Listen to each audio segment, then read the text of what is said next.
Everyone, welcome to my YouTube channel taste with Neelam. Hello everyone, welcome to taste with Neelam. तो आज की video में cooking नहीं, आज की वीडियो में ट्रैकिंग होने वाली है। और हम ट्रैकिंग के लिए जा रहे हैं चंद्रखनी, जो यहाँ से 12,000 समथिंग फीट की ऊंचाई पर है और यहाँ से 4 से 5 घंटे लग जाते हैं। बट हम जो है बीच में ट्रैकिंग करते हुए जाएंगे और आपको कुकिंग भी दिखाएंगे। तो मॉर्निंग में 7 बजे हम निकल पड़े थे अपने ट्रैक की ओर और जाने की एक्साइटमेंट सबको इतनी ज़्यादा थी कि हम अपना सामान ही घर पे भूल गए थे, बहुत इंपॉर्टेंट सामान। और फिर घर पे फ़ोन करके पापा को कहा कि पापा आप प्लीज़ हमें आधे रास्ते तक सामान छोड़ के दे दीजिए।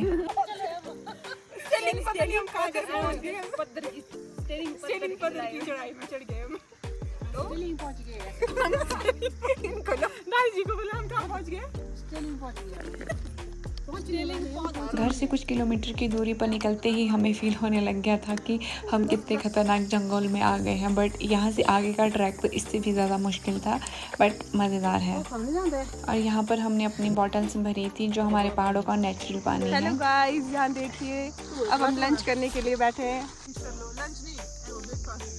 सो गाइस, अब हमने लंच कर लिया है। अब हम जा रहे हैं अगले पड़ाव के लिए। यहाँ देखो पीछे धुंधी धुंध दिख रही होगी, आपको धुंधी धुंध दिख रही होगी। अब हम जा रहे हैं स्टेलिंग से ऊपर को। तो हम मॉर्निंग ब्रेकफास्ट और लंच दोनों घर से बना कर लेके गए थे। और खाना खाने के बाद थोड़ी सी हिम्मत आई और हम फिर चल पड़े अगले पड़ाव के लिए।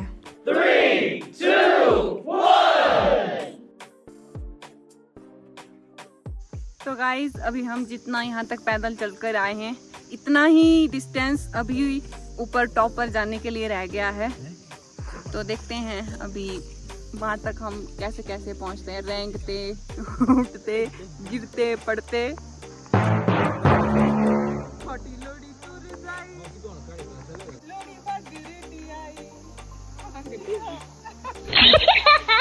तो काफ़ी चलने के बाद हम यहाँ पर थोड़ा रेस्ट करने के लिए बैठ गए थे और आसपास काफ़ी कोहरा धुंध भी थी। तो जब भी ऐसी धुंध पड़ती है तो एक ही जगह पर बैठकर रेस्ट करें, क्योंकि आगे कुछ भी नहीं दिखता है। तो किसी रिस्क से अच्छा है कि आप एक ही जगह पर बैठकर रेस्ट करें या फिर अपने साथियों के साथ ही रहें। और जैसे ही इस जगह से धुंध हटती है तो आप तो क्या, हम भी बिलीव नहीं कर पाए कि ये जगह इतनी ऑसम हो सकती है। और चंद्रखनी के ट्रैक में जितने भी पॉइंट बीच में आते हैं, हर ट्रैक से कुछ न कुछ कहानी जुड़ी हुई है, सब कहानियाँ ऐतिहासिक हैं। तो गाइस, अब हम देखो भेड़ों के बीच में सब कैसे लग रहे हैं कैसे लग रहे हैं हम। और एवरी पॉइंट पार करने के बाद हमें यूनिक सी चीज़ें देखने के लिए मिल रही थी। और जैसे ही हमने ये वाला पॉइंट पार किया तो मुझे एक ब्यूटीफुल सा छोटा सा झरना दिखा। और आज के दिन हम इसी झरने के पास रहने वाले थे। जितनी खूबसूरत आपको ये चीज़ देखने में लग रही है ना, बट इसके पीछे इतना ज़्यादा स्ट्रगल है, बिकॉज बीच में इतनी ज़्यादा बारिश हुई थी कि हमारे सारे कपड़े, स्लीपिंग बैग, ट्रैक टेंट वगैरह सब कुछ गीला हो गया था। एंड बहुत सी चीज़ें थी जो मैं शूट भी नहीं कर पाई। और यहाँ पर पहुँचने के बाद हमारी इतनी ज़्यादा हालत ख़राब हो गई थी और सनी भैया रोहित ने ही हमारे टेंट लगा कर दिए थे। एंड हमने रात को आग जलाकर हमारे कपड़े और स्लीपिंग बैग को सुखाया था। फर्स्ट नाइट जो है हमारी थोड़ी सी डिफिकल्ट रही, बट जैसे ही सुबह हमारी आँख खुली तो इतनी सुंदर, इतनी प्यारी धूप लगी हुई थी कि हमने अब सबसे पहले धूप में अपने कपड़े सुखाना स्टार्ट कर दिया था। फर्स्ट नाइट में हमें थोड़ी सी प्रॉब्लम्स रही, बट जैसे ही नेक्स्ट डे ये धूप निकली ना, बाय गॉड, इसने सारी दुख तकलीफ ही गायब कर दी हमारी। असली ट्रैकिंग का मज़ा तो अब आने वाला था, बिकॉज वो पहाड़ों में कुकिंग करना, खाना खाना, पहाड़ों की हवा, वो सुकून, वो चीज़ें फील करने वाले थे। एंड सबसे पहले उठकर हम चाय बनाना स्टार्ट कर रहे थे। हम आग भी जला रहे थे, बट रात को इतनी ज़्यादा बारिश हुई थी कि लकड़ियाँ सारी गीली थी, जिसकी वजह से हम आग नहीं जला पाए। बट हमारे पास इतनी फैसिलिटी थी कि हम बिना लकड़ियों के भी हम चाय या खाना बना सकते थे। आज मजा करेंगे हो।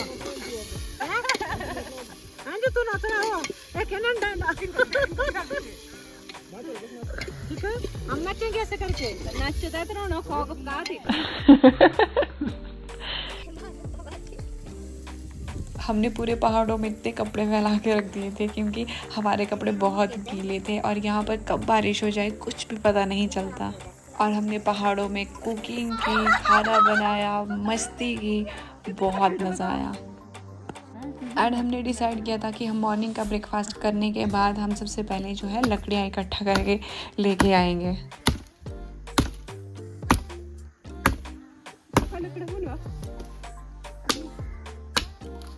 जो ऐसे होती नहीं, लेकिन इसमें ऐसी लकड़ी होती है काली, ये होती है सूखी लकड़ी, ऐसी मिलेगी तो इसमें पकड़ो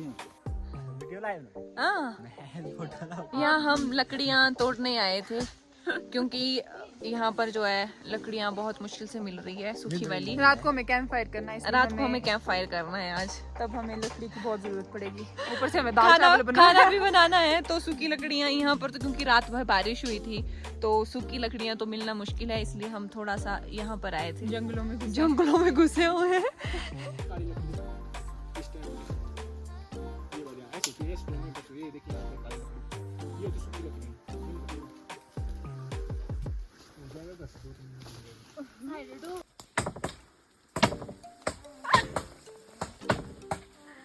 पेड़ भी दिखा नेचुरल झूला। तो ये हमारा सेकंड डे था। लकड़ियाँ इकट्ठी करने के बाद हम सब चल पड़े थे एक बहुत ही स्पेशल जगह पर घूमने के लिए। उस जगह का नाम था धानाकुनू एंड रुमटूसॉ।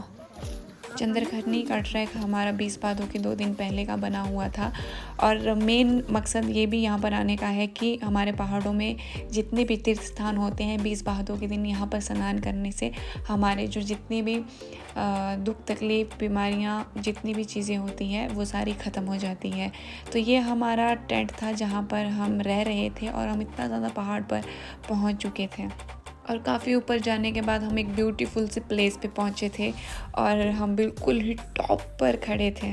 ये जगह देखने में जितनी औसम और ब्यूटीफुल लगती है ये उतनी ही डरावनी भी होती है।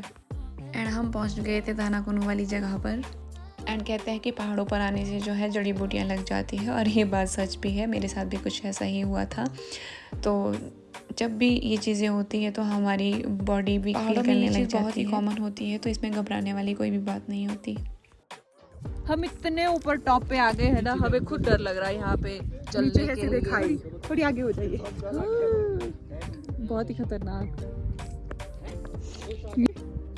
धानाकुनू वाली जगह देखने के बाद हम चल पड़े थे रुमटूसॉ की ओर और ये तो भाई साहब जितना ही सुंदर देखने में है उतना ही डिफ़िकल्टी यहाँ से वहाँ तक जाने में था।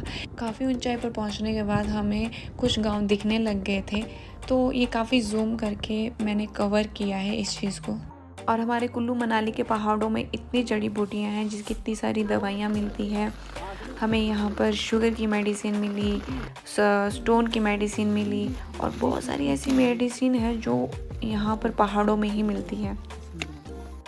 ये है शुगर की मेडिसिन, ये हमारे पहाड़ों में मिलती है और ये इतना भी इजी नहीं है कि हमें ये इजीली मिल जाए। बहुत टॉप पे बहुत टॉप पे है ये चंद्रखनी की ऊंचाइयों में। चंद्रखनी तो वहाँ है। तो हम पूरा दिन भर घूमने के बाद शाम को काफ़ी अभी मौसम ख़राब होने वाला था तो हम वापसी अपने टेंट की तरफ चल पड़े।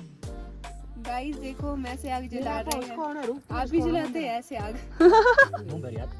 मेरी आवाज। जब आप अपने घरों में कुकिंग करते हैं ना तो आपके पास सारी सुविधाएं होती है, बट जब आप पहाड़ों में जा रहे हो इस तरीके से कुकिंग कर रहे हो आग जलाकर, इसका भी एक अलग ही मज़ा है। गुड मॉर्निंग दोस्तों, तो अब हम जा रहे हैं मेन चंद्रखनी। आज हमारा लास्ट डे है, 3rd डे। तो आज हम जा रहे हैं चंद्रखनी। देखिए हमारी पब्लिक, ये देखिए सुबह सुबह का दिन है और हम बिल्कुल खाली पेट जा रहे हैं चंद्रखनी के लिए, जिसके लिए हमने इतने दिनों से स्ट्रगल किया। अब आप सोच रहे होंगे कि मेरा ब्लॉग डे 2 से डायरेक्ट डे 3 पर कैसे चला गया। जैसे कि हम 2 दिन से ऑलरेडी वहाँ पर रह रहे थे तो हमारे पास बैटरी बैकअप इतना ज़्यादा नहीं था तो मैं बहुत सी चीज़ें जो है यहाँ पर रिकॉर्ड नहीं कर पाई। तो फाइनली हम तीसरे दिन पहुँच गए थे चंद्रखनी। तो कुछ लोगों को लगता होगा कि यहाँ पर कोई मंदिर है, तो यहाँ पर मंदिर नहीं है, यहाँ पर एक स्थान है माता का जहाँ पर हमारी माता रानी और हमारे यहाँ पर 18 करोड़ सभी देवी देवताओं का स्थान है, क्योंकि देवी देवता जो है ऐसे ही पहाड़ों पर रहते हैं। ये जगह काफ़ी टॉप पर है और टॉप पर होने की वजह से यहाँ पर जो है हवा बहुत तेज़ी से चलती है। तो हम सब ने दर्शन कर लिए माता रानी के, और यहाँ पर कुछ लोगों ने आग जलाई थी और हमने उनकी आग पे किया कब्जा। और ये लोग इतने अच्छे थे, इन लोगों ने हमारी काफ़ी मदद की और हमें आग भी जला के दी और हमें प्रसाद भी खिलाया। जब हम हमारे टेंट के पास वापस आए थे तो यहाँ पर बहुत सारे टेंट लग चुके थे, क्योंकि लोग यहाँ पर दिल्ली बॉम्बे से भी कैंपिंग के लिए आते हैं। तो आज था हमारा 3rd डे, यानी घर वापसी। ये 2 से 3 दिन की पहाड़ों की सैर हमारे जीवन की बहुत ही यादगार लम्हों में से एक रहेगी, और हम सब जितने भी लोग साथ में आए थे सबके लिए ये मेमोरेबल मोमेंट्स रहेंगे। तो करते हैं घर वापसी। हाय गाइस, तो ये हमारा 3rd डे था आज ट्रैकिंग का, और सभी की हालत बुरी है, और यहाँ से आगे हम अब शूट भी नहीं कर पाएंगे, और वापसी हो रही है हमारी अभी तो। और मैं अपना ब्लॉग यहीं पे एंड कर रही हूँ। Thank you.